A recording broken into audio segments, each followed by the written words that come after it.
Well, a couple of weeks ago, we installed a little window shaker, 5,000 BTU, just for like a 500 square foot, for our bedroom.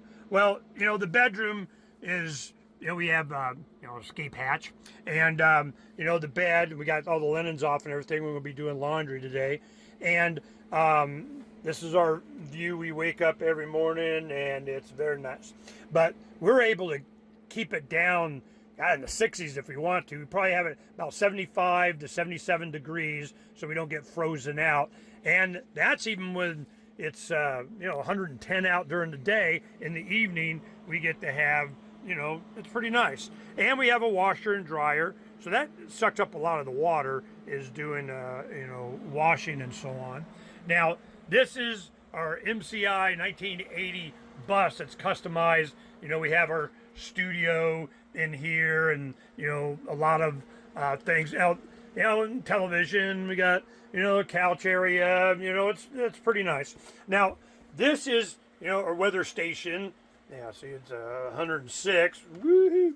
Now what we do is, this is not even accurate because we added on another charge controller, so it doesn't show all the power, but we at least get 1 kilowatt even in the morning when the sun hits up of charging. Now we have a max, I think, goes up to about 400 amp hours, which is, we have like 12, 13 kilowatts of storage, and that will run our air conditioner all night, so that we can go all night at about 800 watts that draws, and then the next day, boom. Now we got a backup generator in case it gets cloudy in the monsoon, there's no sun, and we can just keep the power up. But generally we live on solar, and it charges all our tools. All our stuff is battery operated, and our hand tools and electric and everything. Now what sucks up a lot of the power is that Donna's got to have ice. She's always running her ice machine, so we got to deal with that. And we have all the amenities. We got a nice microwave oven and everything, and refrigerator. Yeah, that's a pretty big refrigerator. It's a refrigerator. So we really don't suffer. It's not that bad. We're able to communicate. We got a pretty good size shower and toilet and everything. So we're not suffering too much, but it is hot, and we got to get prepped for that. So Donna's gonna show you real quick what I got to do to get ready. These are awesome. They have water absorbing beads, kind of like a diaper or something, and she and I both have one. Then we got this water scarf that we do, and this is how I get ready. So before we go out in 50 gazillion degree weather, put this in, keeps my head covered and cool. Put this around. This makes a big difference. By putting this, it drops the temperature tremendously. And then when we're our cord gets too hot, you gotta take care of your temperature. And we'll jump into the pool. Donna insisted on having a pool out here in the middle of the desert, but I'm glad she did that, because it makes a difference. And where's my hat? Anyway, I got a hat that I put on, this, and then I look cooler. But let me see, is it back there? I think it's on.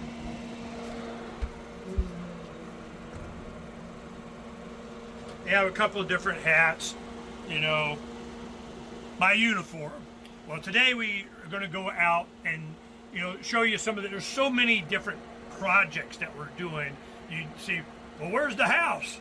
Well, there's a whole bunch of other infrastructure going in, power and water and storage and workshops and drainage and the roads and everything. It's just so much being done. All of a sudden it's going to be 2 or 3 years and bing, it's done. But this week we're going to be focusing on getting the cement floor done on the second pad, well, really third pad that we're doing now, that we're building a house around. So we'll go over that, some of the other videos showing you, doing that. And then once we get the floor done, we're going to go ahead and the walls are going to start going up quickly. And there's a lot of design decisions that we're going to do, because this dome that we're doing now is just an experiment, you know, in a lot of different building techniques and materials. Now, we're going to be focusing on dirty science.info. Dirty science, it's the dirt, the soil, the sand. What you can do is one reason why we picked this particular location, because it had all the material on property. If we're going to be extremely remote, then you're having anything delivered, sand, gravel, topsoil, cement, anything cost more than the material just to have the trucks come out here and deliver. So the first thing was, last summer I finished the roads. So now when we bring in our trailers and we bring in big 18-wheeler trailers and our storage containers, that we had the road to support the vehicles even doing it. So this was, you know, important and necessary for us to be able to even get stuff onto the land. Now we have an hour, you know, when we go to town to get stuff, it's like a 3-hour round trip thing. They get out there, get stuff, and come back. So we try and do that no more than once a week if we can get away with it. Now, we do have, within 45 minutes, you know, little general stores and so on to get, you know, milk and a sandwich, but it's, and fuel. But what we're doing is just staying busy. Don and I each have our own projects, and we just stay busy. Keep on keeping on, progress every day. So we're going to go today and show you some of the little projects that are taking up all our time, and then but we got to do a sprint, you know, on the this dome, because for the main foundation and the footers and the plot and so on for the big home build that we're doing, we got the area out there for. We really wanted to start that by the end of October, because you have like a 6, 7, 8 month, you know, period where you just got nice weather all the time. The problem is that the days are a lot shorter. In the summer, we probably get as much or more done even in the heat because the days are so much longer. You know? Now, of course, I could do it for Donna or help Donna, but then she can't show that she can do it herself.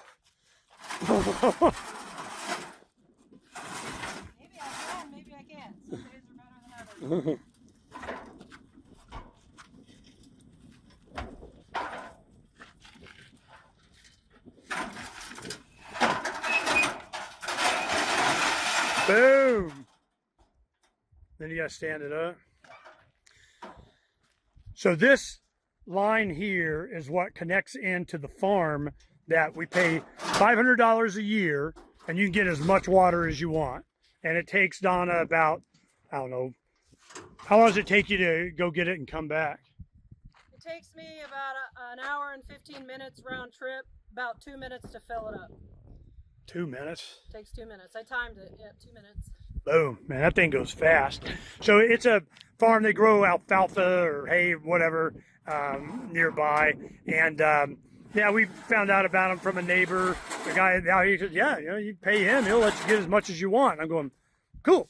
So we could do a couple of these at a time if you want, but she just takes one at a time, and, you know, there and back. So, you know, probably one day of going back and forth will be enough for a month, you know, that kind of thing. But we need to get larger tanks, and we need another source of water. For us, just eating and drinking, not that much, and, you know, bathing. But when you, especially you do a lot of laundry or we're doing construction, you know, it's for the cement and so on and wetting the soil.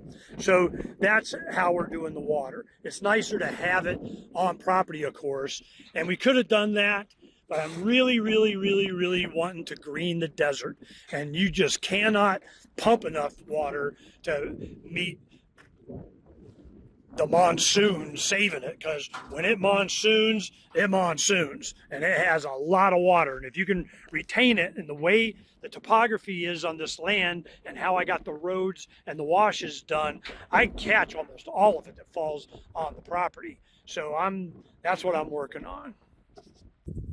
Getting ready for another pour this morning.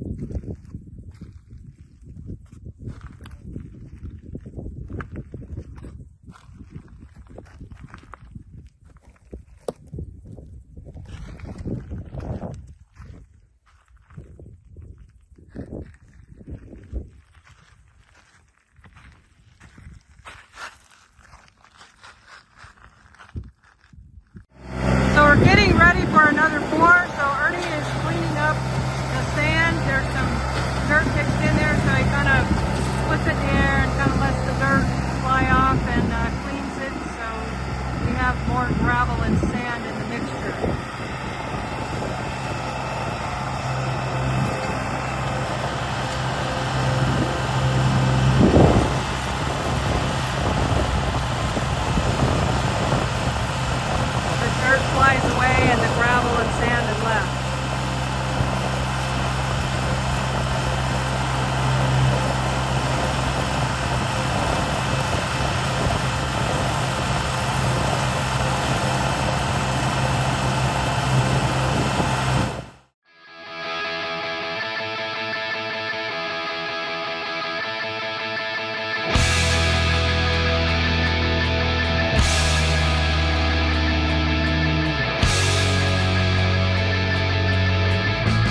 needed to get a shipping container out here for more storage and organized stuff.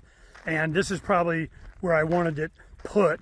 Now we have the storage trailer out here. It's like a big Mayflower moving van that we put a lot of stuff when we left on the Love Bus Liberty tour years ago. And we got it out here, and I created a road to be able to do that. So, you know, I knew we'd get a shipping container.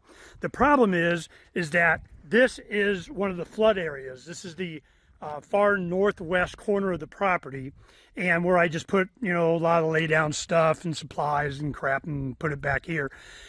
Now, the problem is because we're backing up the water that goes, you know, over here, we're making it to where it saturates the ground with my augers, the holes and so on that I put in.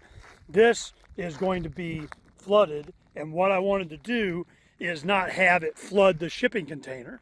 So I went ahead and dug it down, then took the tractor and put a bunch of sand and gravel in here and packed it down, and I had 300 railroad ties delivered that I'm going to be using for fencing around the property. So that's why I got a bunch of them.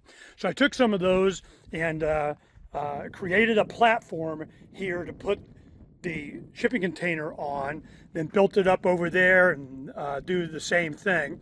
But I still had to have it to where they could back in here. So we just did that, worked out great. It's level, left, right, lengthwise, go. So we'll start working on that, and I'll show you what we're doing with that for storage. Now, the tractor, while I was picking up shipping container, railroad ties, blew a hydraulic, so I got to take that in. It's under warranty, and but I got to get it in, so I got to go get some gallons of hydraulic fluid to get it to go onto the trailer, and then I'll haul it in the next day or two. Now, this is built up so that it wouldn't flood. My intention is to flood this, and I didn't want it going into the shipping container when you had the monsoons. So I had to spend days on this, getting it dug down, getting it compacted, using my compactor there, and the railroad ties, and it worked great. He dropped it on the rear back there, then we ran over before he dropped it down here, rolled those ties in there. Now I can put an end one here, but I'll worry about that later. So there is, you know, where the bus is, and before that dome over there is where the building site is. It's kind of a little bit far, but it's out of the way, and I'll probably be painting this a sand color, a dirt color, as beige, so that, you know, it blends in, and do the same thing with this one. So this is a project this week that I was working on, and I put a bunch of stills in there to give you a better view of it, and I'll incorporate that in the video. Peace.